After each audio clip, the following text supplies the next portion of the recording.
India once qualified for the FIFA World Cup. Then they never played. You've probably heard why. They played barefoot. It's one of football's most famous stories. There's just one problem. It probably isn't true. For more than 70 years, millions of football fans have repeated a story that modern historians say doesn't fully explain what happened. So if boots weren't the real reason, what was? Because whatever the answer is, it didn't just cost India one World Cup. It may have cost them generations. And that's where this story gets uncomfortable. India has more than 1.4 billion people.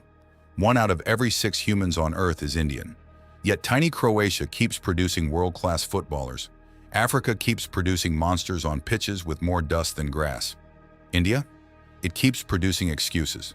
1.4 billion people, still waiting for one World Cup match. That's not bad luck. That's a football crime scene. But here's the twist almost nobody talks about. There was a time when India wasn't the punchline. Indian football was actually winning. The British brought football to India. The Indians started beating the British at their own game. Imagine sailing halfway across the world to build an empire, then getting cooked in a football match by the people you colonized.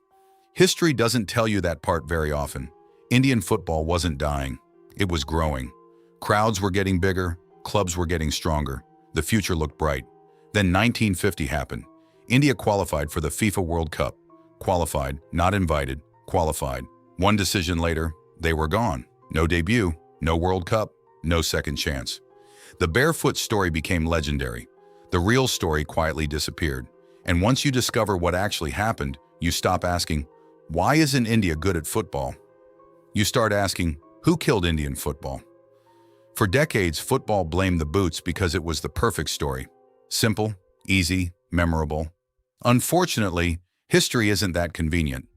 Modern historians point somewhere much less dramatic. India wasn't kicked out of the World Cup. It pulled itself out. Travel was expensive. Preparation was a mess. The Football Federation wasn't ready. The players wanted to play. The people in suits didn't.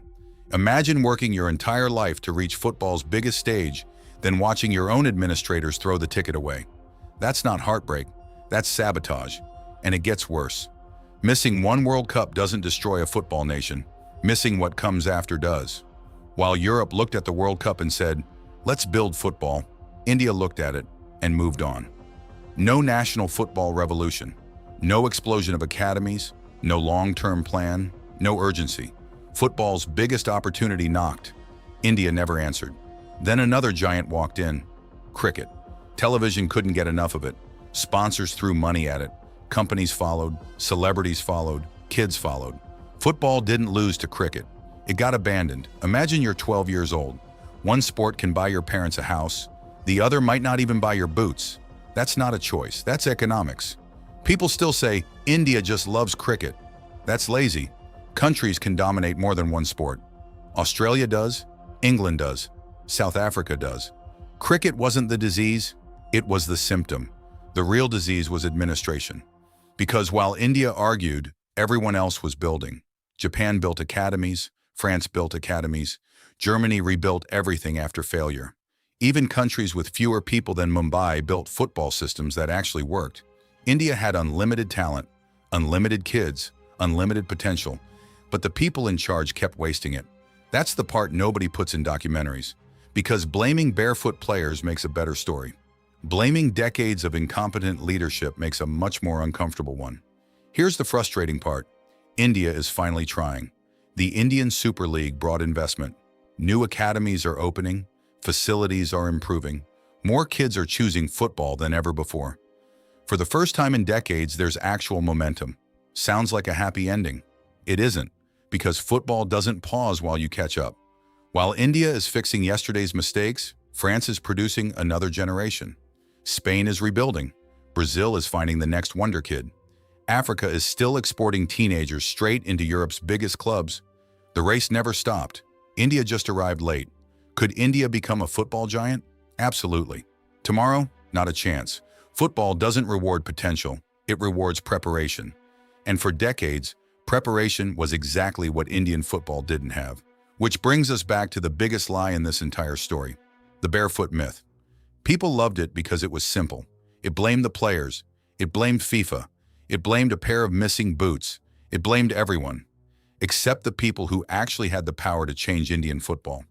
The truth isn't nearly as entertaining, it's much worse. India didn't fail because its players couldn't play.